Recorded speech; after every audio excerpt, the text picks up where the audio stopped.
Welcome back to the channel, Adam from RC Action Australia. It's been a little while since we've done a video, but I have still been working on some RC projects in the background and posting things on my social media platforms, Facebook, Instagram, whatnot. So those links are down below if you want to catch up on some of the projects that have been happening off camera.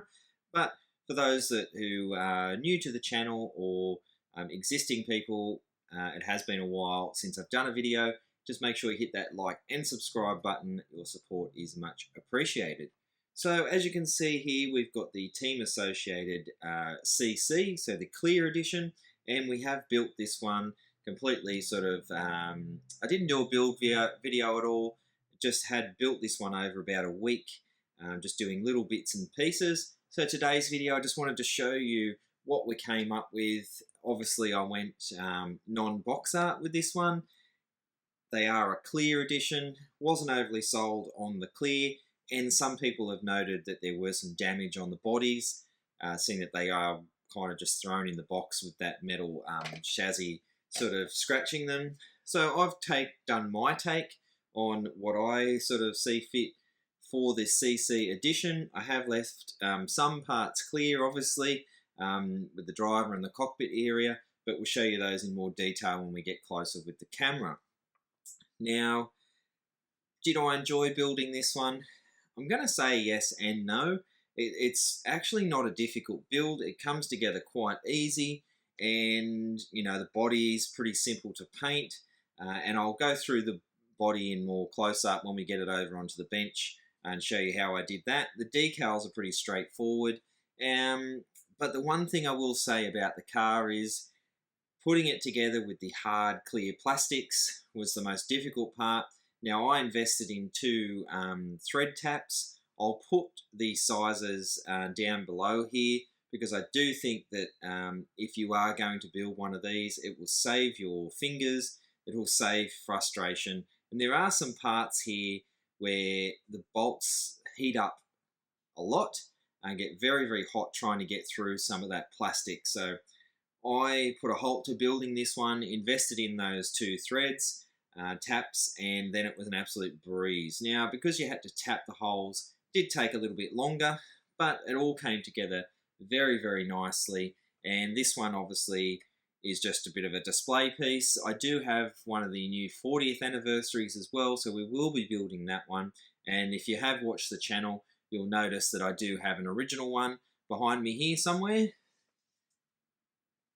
And we've done a video on that one on the channel as well. So go and check that one out. I'll put a link up above. So we'll take the body off and I'll run you through what I do with the chassis. Before we take a quick look at the chassis, I'll just show you in a little bit more detail what I have done with the body.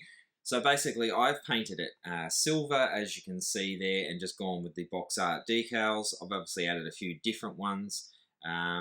Just be mindful of the wing here.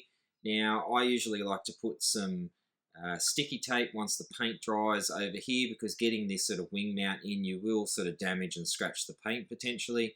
I've got a few little marks just from where it's been resting. Maybe the paint wasn't quite dry enough, so just be mindful of that one. And as you can see, I've just painted it stock sort of, to me, a silver. Now, I did blow in a little bit of pearl clear, but obviously I don't think... You know, I probably could have put a little bit more on it, but it's just like a slight metallic-y silver colour. But it's probably not going to come over on camera too much. And yeah, I do like the idea of doing the window surrounds and rails. And I think it sort of sets off the body a little bit nicer. I know a lot of people don't usually go to the detail of this, and I do understand why, because it is tricky to mask up the body. But all I did was... once I painted the inside and I was happy with that, I then got a scalpel and just cut out all of these sections individually on the protective film, peeled off the sections that I obviously wanted to paint, and then I just blew some black paint, 2 coats over the top, then removed all of the protective film, and I was left with some very, very nice crisp lines with the roll bar. So that came out nicely, I think. And I think it just gives the body a little bit more detail. So it is a clear edition. So if you can sort of see in the cockpit there, I have left the driver figure clear. I put the seat belts and the helmet visor on, and the dash sort of cluster there. But as you can see there, I kept that clear, just because I think obviously it just gives a little bit more emphasis on the body, and I guess does pay tribute to sort of that, the CC, the clear edition. So I think that looks cool. I have painted one of the drivers before for my vintage one, and I actually didn't end up putting it in there because it just looked a bit heavy and a bit bulky, so I do like the fact that I've left that one clear. So that's the body. Now over to the chassis, because obviously I'm not going to run this one.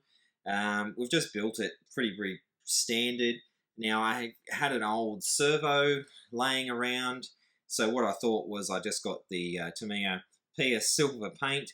I've painted an old servo that no longer works and didn't have any wires on it. I painted that silver, and I've just sort of dressed it up with some Team Associated stickers and the RC10 Clear Edition and kit number there as well. So just to sort of, I guess, not make it look too out of place, but obviously just to keep the steering and the wheels in alignment while it's sitting on the shelf. Shock wise, I did put some oil in there, but I probably haven't set them up, as if we were going to go take it racing, because there's just really no point. Front and rear, and I just put a very basic silver can motor in the back as well. And again, it's just going to be a display piece, so I wasn't going to go too crazy in putting electrics in it. If I did leave the body clear on it, and you could have seen inside the chassis, maybe I might have dug out some period correct vintage electronics and completely sort of wired it up so it looked like it was ready to run, but I just didn't really feel that it was warranted with the body being painted. So, everything's smooth as silk on this one. Everything works. I actually don't think the plastics are as fragile as they probably make out. It's more so that you just can't buy them, as that you wouldn't go and run it. So definitely feel that if you wanted to give this a run, there's no problem in actually giving it a run. It's a fully functional RC car, and like I said, it goes together quite nicely. So I'll pop it on the bench over here. I'll bring the camera over. We'll do some close-ups. Then we'll call it a day on that one. Okay, so here's a close look at the chassis. Pretty straightforward. We've got the silver shocks, obviously all the clear plastics, and there's just the silver can motor that I put in. I may take the wires off that just to give it a better look altogether. There's our wheels and tyres, front suspension, and there's a close-up of that servo that I painted, just so it sort of blends in to the car. Now, one thing that I did have some issues with, that there are some grub screws. These ones here on the steering mount, there was no Allen key in the kit that fit that, but I had two Allen keys that were the same size but not small enough for these, and I also needed that same size for some grub screws down here to hold the front suspension pins in, but obviously, and I also didn't have any metric or imperial Allen keys that would fit either side of those, so whether there was an issue with the manufacturing on the grub screws, I just could not get anything to fit in there. Now those ones are sort of just done up finger tight, which is enough because it's not functional, but I couldn't actually get the ones into here. So what I did was I just found some screws that I had, and if I get the camera in there, you can see that I've just popped that in there to hold the suspension pin in on both sides. Doesn't really look out of place when you look at the car. Just kind of looks like it's meant to be there, matches in. So that was really the only problem I had with the chassis, other than obviously you definitely need the taps to get all of the screws in, especially those larger screws here, coming up through the bottom of the chassis on the front and the rear of the car with the gearbox supports. So over to the body.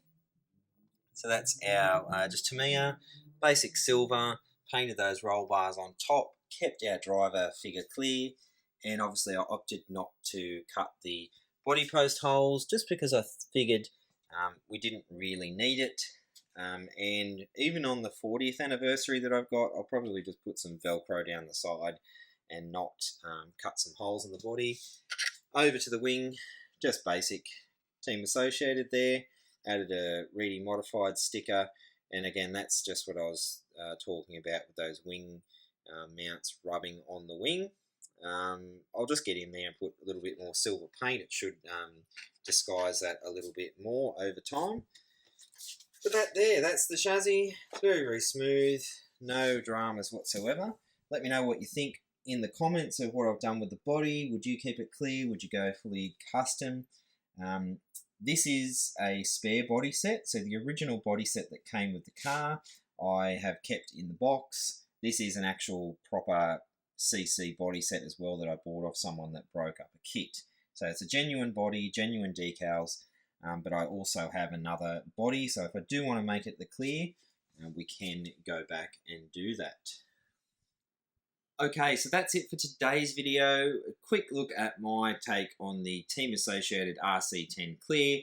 Hopefully, you know, it might give some people out there some ideas when they're building theirs, or just give some, you know, a bit of an idea of what it might look like in silver with the roof rails done, and obviously keeping lines and whatnot sort of crisp, because I didn't obviously install the body posts front and rear, and obviously didn't drill the holes in the body either. So yeah, even if I were going to run this, and one thing that I don't like about the original RC10 that I've got is someone's drilled the body post holes.